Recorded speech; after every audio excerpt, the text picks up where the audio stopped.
At the beginning of COVID, I was actually on spring break training with the rest of my crew team.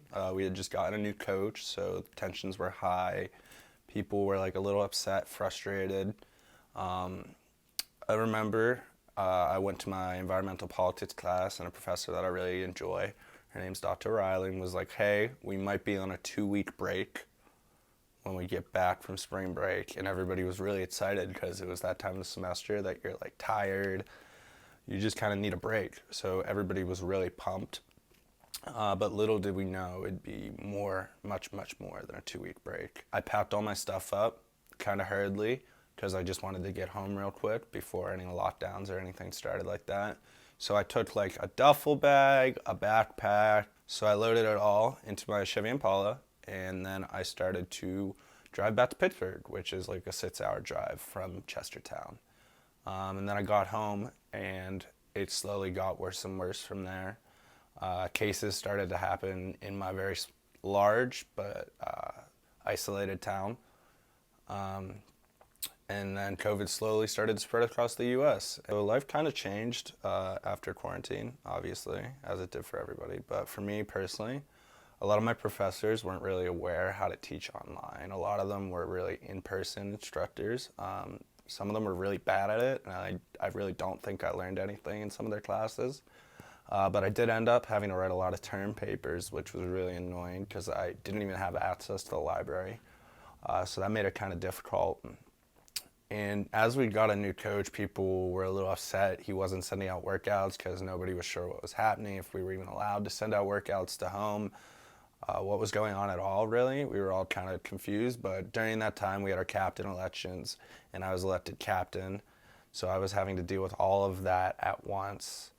And it was really stressful at the time because I like 6 hours from the closest person on my team. So I started walking my dog a lot to get outside more. I took a lot of walks during quarantine.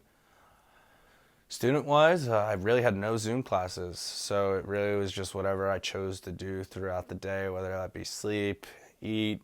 I started taking up grilling more. I used to grill a little bit, but then I started grilling a lot during quarantine. But I also started a job at that time. I worked for a plant nursery. I did a lot of manual labor and helping people find plants. I moved trees and statues to people's cars.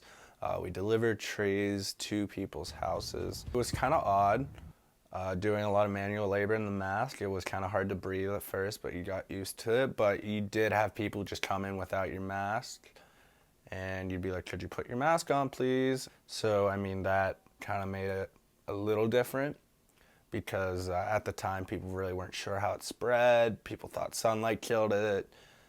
Everybody was really still confused about what COVID really was.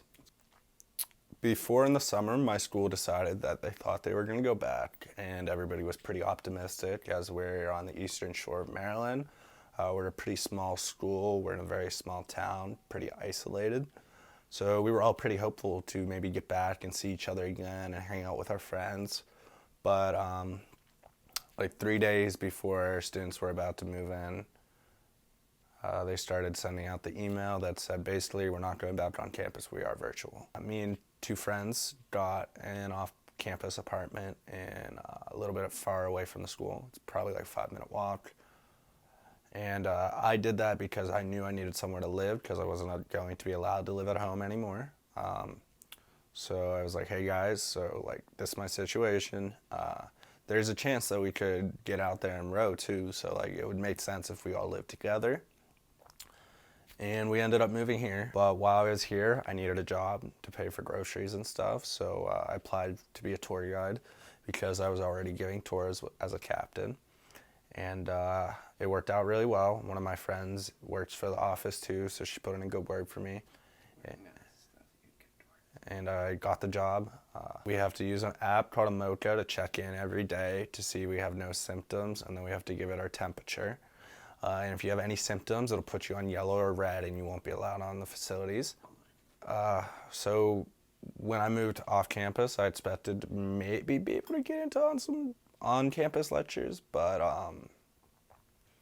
that really did not end up happening at all. Our Zoom lectures were online, and all my classes are really lecture-based. So really, it just ends up me sitting at the camera. that kind of thing? So it's been really challenging, but I have been making the best of it. I've been working out pretty consistently. I've been able to get on the water in a single and a double and a pair with my roommate. I'm learning how to cook better. And, I've been hanging out with friends. I finally turned 21 as a junior, so I've been able to go to bars that's socially distant. I've been able to buy IPAs and whiskey for myself. So that's been making it a little bit easier.